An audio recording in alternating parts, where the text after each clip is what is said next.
Hi, I'm George, and today I'm going to teach you about a project on energy sources. Here's the first energy source, fossil fuels. It is a fuel from the remains of living organisms.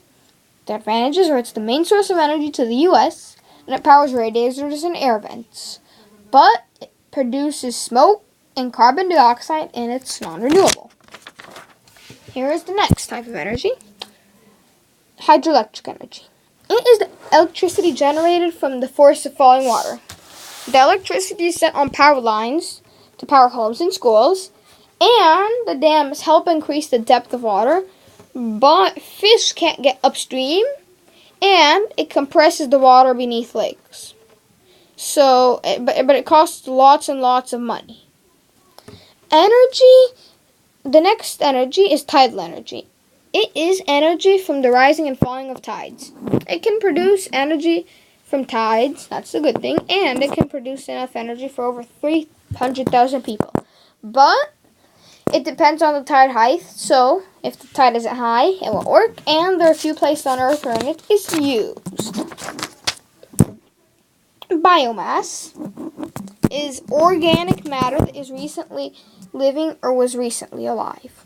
The types of biomass are landfill gas, burning wood, burning garbage, crops, and alcoholic fuels.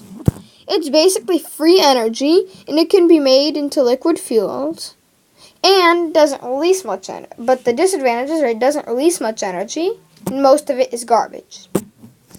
This is my personal favorite, nuclear energy. Nuclear energy is the energy released when the nucleus, or the middle of an atom, is split. That's the picture of it. There's a diagram of it. And it can make lots of energy without much fuel, and it doesn't pollute. But there are lots of weapons, like the atomic bomb, which are made by it, and it gives off radioactive waste, which can cause cancer. Wind energy is obviously getting energy from the wind. It's free and it's non-polluting, but all those windmills, it's expensive, and it's not constant, so you can't rely on the wind. Geothermal energy is energy made in heat made from inside the earth. No, it doesn't pollute, and it's renewable, but there are a few places on Earth, and it comes in small amounts. Then, lastly, there's solar energy from the sun. Its advantages are it can be used everywhere with no pollution, but there isn't much of it, and it can only be used during the day.